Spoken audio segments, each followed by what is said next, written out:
একদিন শিশু নবী হজরত মুহাম্মদ সাল্লাল্লাহু আলাইহি ওয়াসাল্লাম ক্ষুধার্ত অবস্থায় মক্কার ধুলামাখা পথ ধরে হেঁটে চলেছে। কিছুটা দূরে ছিল আবু জাহেলের খেজুর বাগান। আবু জাহেল এক ইহুদি ব্যক্তিকে নিয়ে খেজুরগুলো একটি বস্তায় ভর্তি করছিল। শিশু নবী মুহাম্মদ সাল্লাল্লাহু আলাইহি ওয়াসাল্লাম তখন ক্ষুধার্ত ছিল, তাই ক্ষুধা নিবারণের জন্য দুটি খেজুরের আশায় আবু জাহেলের খেজুর বাগানের দিকে যেতে লাগলো।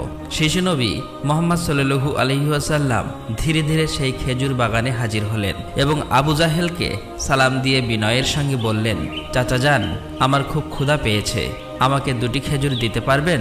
তখন আবু জাহেল তাচ্ছিল্য ভরা চোখে তাকিয়ে বলল, হে মুহাম্মদ, তোমাকে খেজুর দিতে পারি, কিন্তু একটি শর্ত আছে। ওই যে ব্যক্তিটি দাঁড়িয়ে আছে তার কাছে বস্তা আছে, ওইগুলো তুমি মাথায় করে নিয়ে আমার বাড়িতে দিয়ে আসো, তাহলে তুমি খেজুর পাবে। তখন শিশু নবী সাথে সাথে ওই ইহুদি ব্যক্তির কাছে চলে গেলেন। ইহুদি লোকটি তাকে অবাক হয়ে দেখে বললেন, হে বালক মুহাম্মদ, তুমি কি জন্য এসেছো? শিশু নবী মুহাম্মদ সাল্লাল্লাহু আলাইহি ওয়াসাল্লাম বললেন, আমি এই বস্তা মাথায় করে নিয়ে যাব।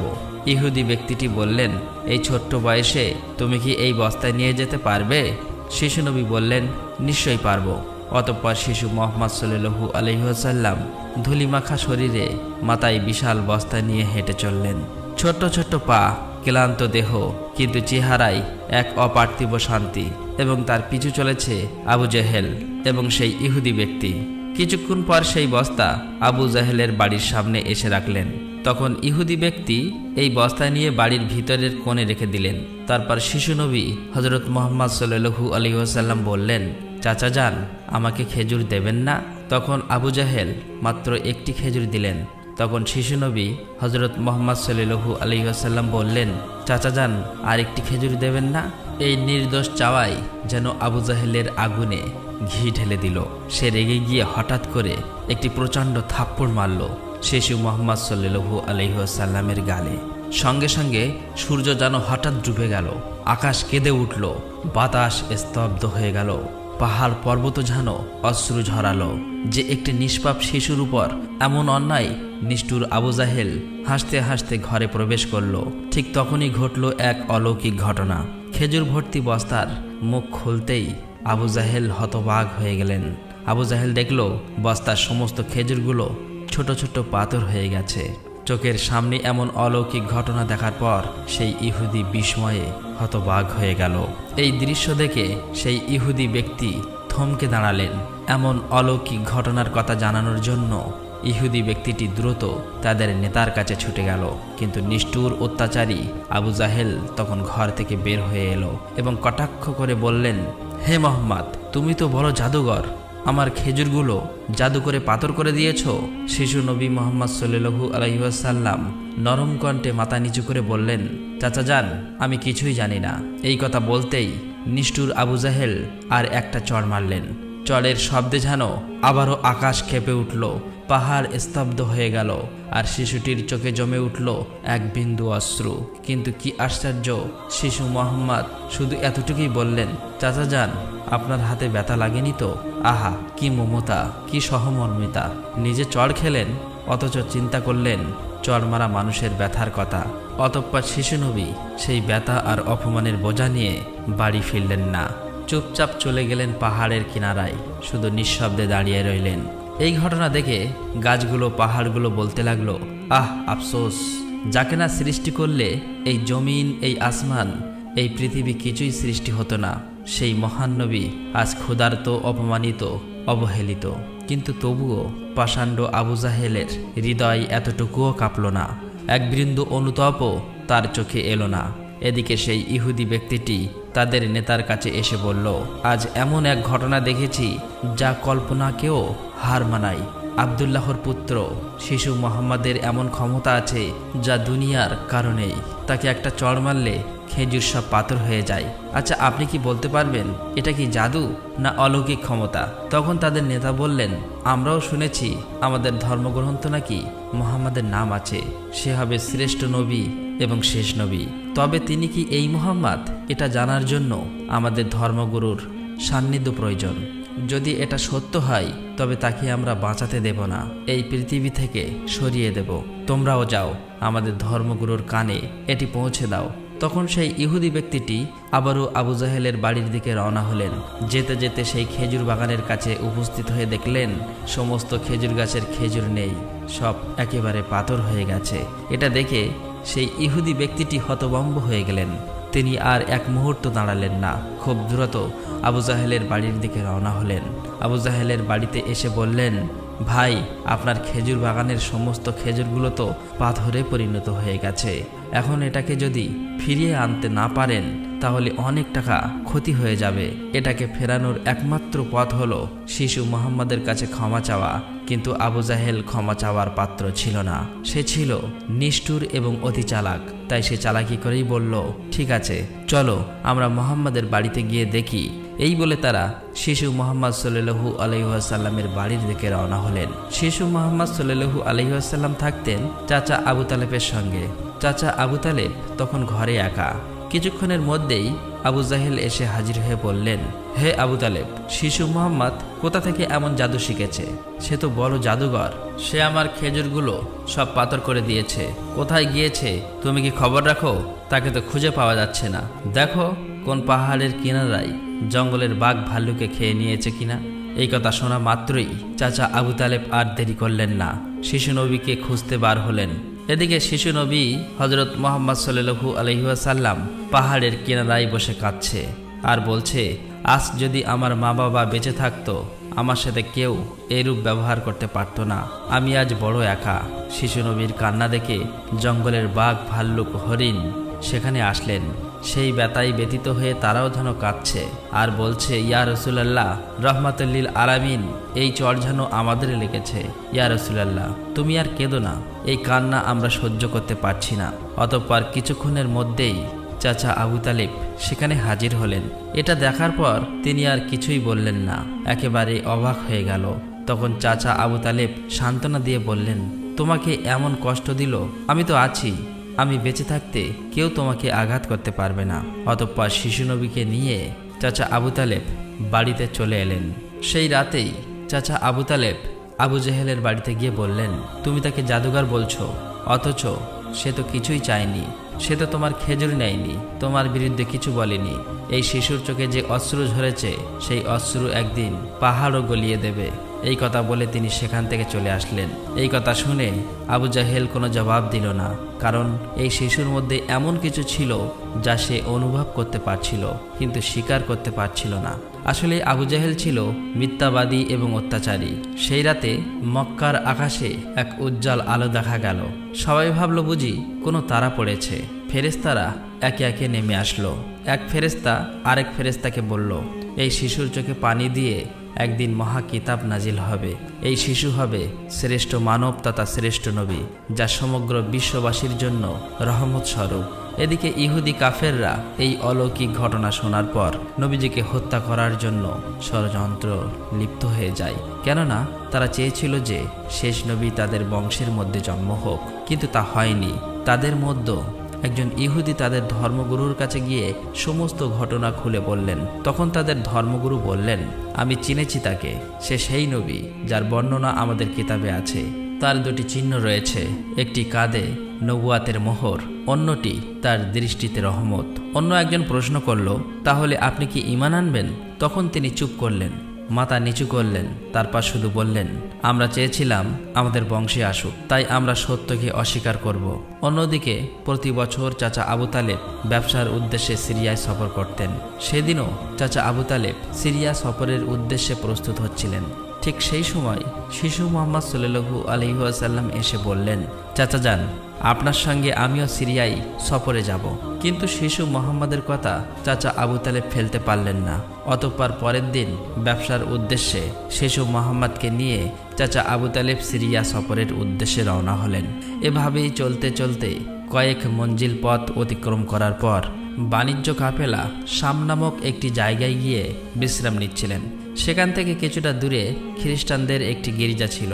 সেই গির্জায় খ্রিস্টানদের একজন ধর্মগুরু ছিল, যে সেই জামানার সবচেয়ে মহাপণ্ডিত ছিল। কাফেলা যখন আবারও চলতে শুরু করলো, তখন ওই খ্রিস্টানদের ধর্মগুরু লক্ষ্য করে দেখল কাফেলার সাথে সাথে যে সোজা শিশু নবী আছে তার ঠিক মাথার উপর একখণ্ড মেঘ আছে। তার মাথার উপর ছায়া দিতে দিতে সরে আসছে। এটা দেখে তিনি অবাক হয়ে গেলেন। খ্রিস্টান ধর্মগুরু খুব শীঘ্রই তাদের ধর্মগ্রন্থ পড়ে বুঝলেন নিশ্চয়ই কাফেলার ভিতরে আখিরি জামানার শেষ নবী রয়েছে। তখন তিনি খুব দ্রুত তাদের একজন লোককে ডাকলেন এবং বললেন, তোমরা যাও, ওই কাফেলার সকলকে ডেকে আনো, তাদেরকে আমরা দাওয়াত খাওয়াবো। এই কথা শুনে তারা সেখানে চলে গেল এবং তাদেরকে বলল, প্রিয় ভাইরা, আমাদের ধর্মগুরু আপনাদের সকলেরই দাওয়াত করেছেন, এই দাওয়াত আপনারা কবুল করুন। অতঃপর কাফেলার সকলেই ওই গির্জায় আসলেন। তারপর খ্রিস্টান ধর্মগুরু কাফেলার সকলকে পেট ভরে খাওয়ালেন। অতঃপর কিছুক্ষণ পর খ্রিস্টান ধর্মগুরু আবু তালেবকে বললেন, হে কাফেলার সর্দার, নিশ্চয়ই এই শিশুর পিতামাতা ইন্তেকাল করেছে। আবু তালেব বললেন, হ্যাঁ, আপনার অনুমান সত্য, তারা ইন্তেকাল করেছে। এখন আমি তাকে লালন পালন করি। তখন খ্রিস্টান ধর্মগুরু বলল, এ কাফেলার সর্দার, শুনে রাখো, আপনার ভাতিজা নিশ্চয়ই আল্লাহর শেষ নবী হবেন। তার পৃষ্ঠদেশে মোহরের নবুয়াত খচিত আছে। তার প্রতি তুমি খুবই সতর্ক দৃষ্টি রাখবে এবং তাকে কোথাও একা যেতে দেবেন না। কেননা ইহুদি নাসারাগণ এটা জানতে পারলে, চিনে ফেললে, তারা শিশু মোহাম্মদকে প্রাণনাশের চেষ্টা করবে, এতে কোনো সন্দেহ নেই। তখন চাচা আবু তালেব বললেন, আপনি এই খবর জানেন কিভাবে? খ্রিস্টান ধর্মগুরু বললেন, আমি তৌরাত কেতাবে এই ঘটনার বর্ণনা পেয়েছি।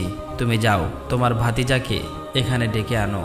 তখন চাচা আবু তালেব শিশু মোহাম্মদকে সেখানে আনার জন্য চলে গেলেন। কিছুক্ষণ পর খ্রিস্টান ধর্মগুরু দেখলেন আবার একটি কাফেলা রওনা হচ্ছে।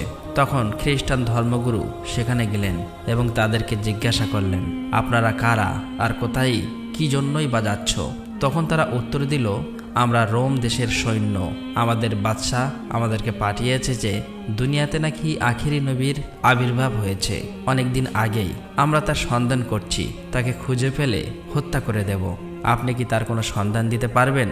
তখন খ্রিস্টান ধর্মগুরু বলল, তোমরা বৃথায় তাকে খুঁজে বেড়াচ্ছ। আল্লাহ তাআলা যদি সত্যিই তার শেষ নবীকে দুনিয়ায় পাঠিয়ে থাকেন, তবে তো তিনি নিজেই তাকে হেফাজত করবেন। কারো এমন সাধ্য নেই যে তাকে হত্যা করতে পারবে। অতএব তোমরা আবারও রোম দেশে ফিরে যাও। এই কথা শুনে ওই সৈন্যগুলো ফিরে গেল। এভাবেই সেই দিন অতিবাহিত হয়ে গেল। রাতের বেলা খ্রিস্টান ধর্মগুরু চাচা আবু তালেবকে তাদের গির্জায় ডেকে বলল, হে কাফেলার সর্দার, দেখেছ তো, আমার কথাই সত্য। ইহুদি নাসারাগণ আখিরি নবীর সাথে চরম শত্রুতা পোষণ করে। তারা যদি শেষ নবীকে হাতের কাছে পেয়ে যায় তাহলে হত্যা করার চেষ্টা করবে। অতএব ভাতিজাকে নিয়ে বিদেশে যাওয়া উচিত হবে না, ফিরে যাও। অতঃপর পরের দিন চাচা আবু তালেব আর বিদেশ সফর করলেন না, আবারও দেশের পথে ফিরে আসতে লাগলেন। কিছুক্ষণ যাবার পর পথের মধ্যে একটি ঘোড়া দেখতে পেলেন, কিন্তু সেখানে কোনো মানুষ ছিল না। এটা দেখে তারা সেখানে দাঁড়িয়ে পড়লেন। তারপর দেখলেন একজন মানুষ মৃত অবস্থায় পড়ে আছে। আসলেই এটি ছিল একজন ইহুদি যে শিশু নবীকে হত্যা করতে এসেছিল। কিন্তু আজ সেই শিশু নবী নিজে তাকে বাঁচিয়ে তুলছে, নিজের হাতে পানি খাওয়াচ্ছেন। এভাবেই তাকে বাঁচিয়ে নিজেদের সাথে নিয়ে আবারও পথ চলতে শুরু করলেন। এভাবেই চলতে চলতে তাদের কাফেলা একটি সাগরের কিনারায় এসে উপস্থিত হলেন। সেখানে ছিল একটি জেলে সম্প্রদায়ের বসবাস। তাদের কাফেলা সেখানেই বিশ্রাম নিচ্ছিলেন। কিন্তু ওখানকার জেলে সম্প্রদায় ছিল মূর্তি পূজারী। তারা ছিল কুসংস্কারে আবদ্ধ। চাচা আবু তালেব হঠাৎ করে একটি জায়গায় গিয়ে দেখল একদল জেলে সম্প্রদায় মূর্তি পূজা করছে। তখন তাদের মধ্যে একজনকে জিজ্ঞাসা করল, প্রিয় ভাইরা, আপনারা এমন করে মূর্তি পূজা করছেন কেন? তখন সেই ব্যক্তি বলল, আমাদের জালে বহুদিন থেকে মাছ ধরা পড়ে না, তাই সমুদ্রের দেবতাকে খুশি করার জন্য এই পূজার আয়োজন করেছি। এদিকে শিশু মুহাম্মদ সাল্লাল্লাহু আলাইহি ওয়াসাল্লাম লক্ষ্য করে দেখলেন একটি বড় মূর্তির সাথে একজন মা ও তার বাচ্চাকে শিকল দিয়ে বেঁধে রাখা হয়েছে, তাদেরকে বলি দেবে বলে। কেননা এই জেলে সম্প্রদায়ের বিশ্বাস ছিল এভাবে বলি দিলে তাদের দেবতা খুশি হবে, তাদের জালে আবারও মাছ ধরা পড়বে। তখন শিশু মুহাম্মদ সাল্লাল্লাহু আলাইহি ওয়াসাল্লাম সেখানে গেলেন এবং তাদেরকে শিকল খুলে মুক্তি করে দিলেন। সেই মুহূর্তে একজন জেলে সেখানে গেলেন এবং বললেন, আমরা যাদেরকে বলি দেব বলে বেঁধে রেখেছিলাম তাদেরকে একজন বাচ্চা খুলে দিয়েছে। এটা শুনে তারা সবাই অতি দ্রুত নবীজিকে ধরতে সেখানে যেতে লাগলো। তখন চাচা আবু তালেব তাদেরকে থামাতে গেল, আর সেই সাথে সাথেই তারা সবাই দেখতে পায় সমুদ্রের কাছে সেই বড় মূর্তিটি আপনা আপনি ভেঙে পড়েছে। সমুদ্রের ঢেউ উঠেছে আর সেই ঢেউয়ের সাথে সাথে অনেকগুলো মাছ উপরে উঠে এসেছে। এটা দেখে সমস্ত জেলে সম্প্রদায়ের মানুষ অনেকগুলো মাছ ধরল এবং তারা নিজেরা অনেক খুশি হয়ে গেল। এটা দেখে আবু তালেব অবাক হয়ে যায়। আসলেই নবীজি তখন সমুদ্রের ধারে দাঁড়িয়ে আল্লাহর কাছে দোয়া করছিলেন। নবীজির দোয়ার বরকতে আল্লাহ তাআলা তাদেরকে মাছ দিয়েছিলেন। অতঃপর তাদের কাফেলা মক্কার দিকে রওনা হলো। মক্কায় আসার পর শিশু নবী হযরত মুহাম্মদ সাল্লাল্লাহু আলাইহি ওয়াসাল্লাম চাচা আবু তালেবের ছাগল নিয়ে চরাতে যেতেন। একদিন ছাগল চড়িয়ে ফেরার পথে শিশু নবী দেখতে পান এক জায়গায় দাসদাসীদের কেনাবেচা চলছে। পুরুষদের গরম রড দিয়ে অত্যাচার করছে এবং মহিলাদের উচ্চ দামে কেনাবেচা চলছে। এটা দেখে শিশু নবী অনেক কষ্ট পায়। এদিকে নবীজির এক চাচা আবু লাহাব দাসীকে কেনাবেচা করত। তিনি একজন দাসকে বেশি দামে বিক্রি করে দিচ্ছিলেন। ঠিক সেই সময় তার স্বামী গিয়ে বললেন, হুজুর, আপনি এমন কাজ করবেন না, আমাদেরকে ক্ষমা করে দিন।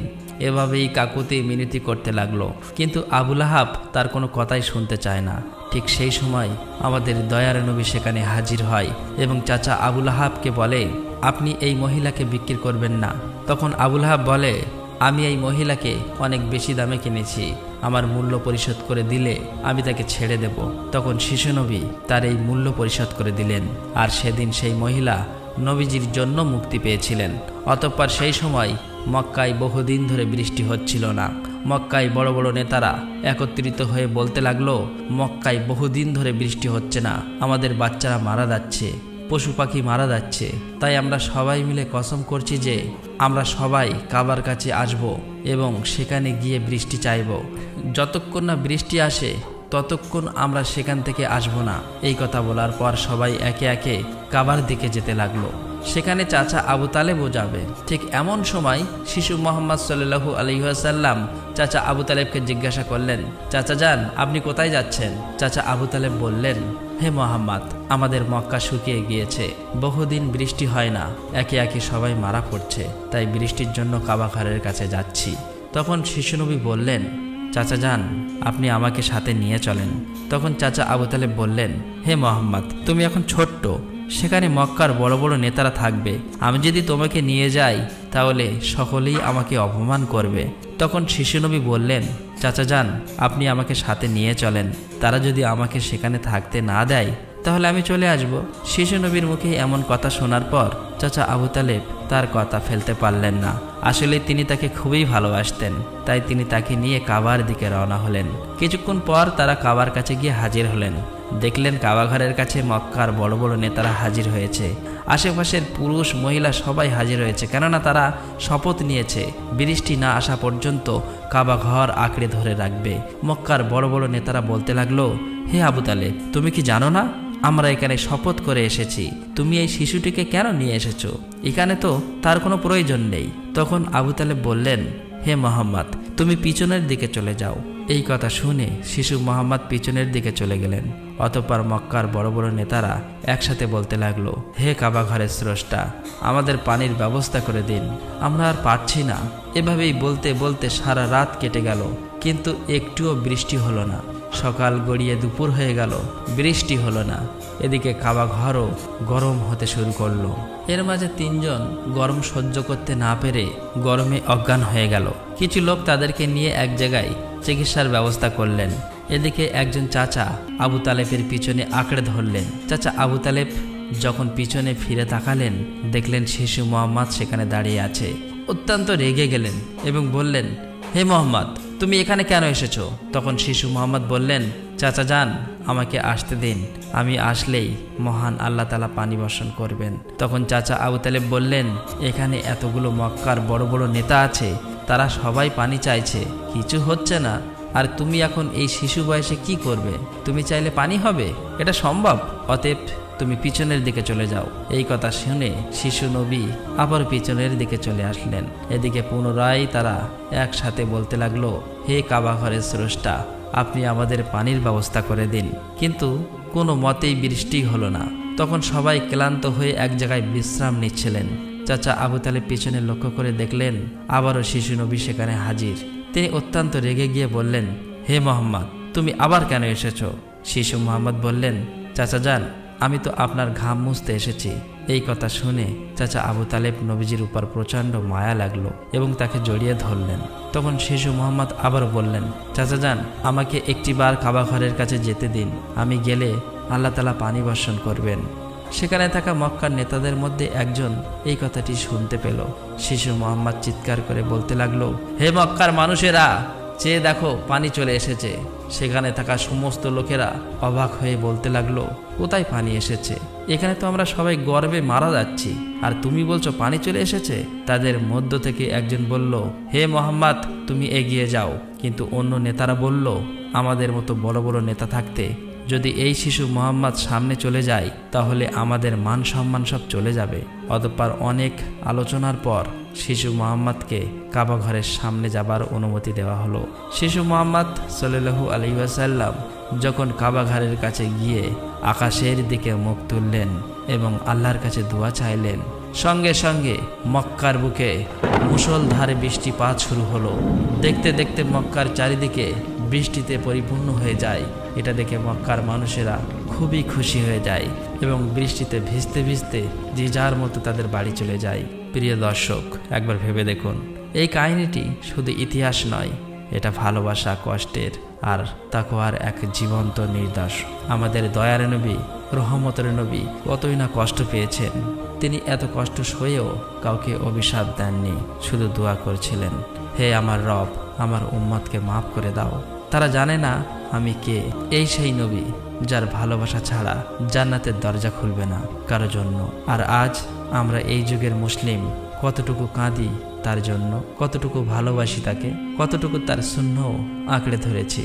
একবার ভেবে দেখুন, যে নবীর কষ্টে পাহাড় কাঁদে, গাছ কাঁদে, পশু পাখি কাঁদে, আর আমাদের চোখে জল আসে না, আমাদের হৃদয় কেন নড়ে না? প্রিয় দর্শক, আসুন আমরা সকলেই দোয়া করি, মহান আল্লাহ তাআলা যেন আমাদের সকলকে সেই দয়ার নবীর ওসিলায় মাফ করে দেন। আল্লাহ তাআলা আমাদের সকলের দোয়া কবুল করুক, আমিন। আসসালামু আলাইকুম।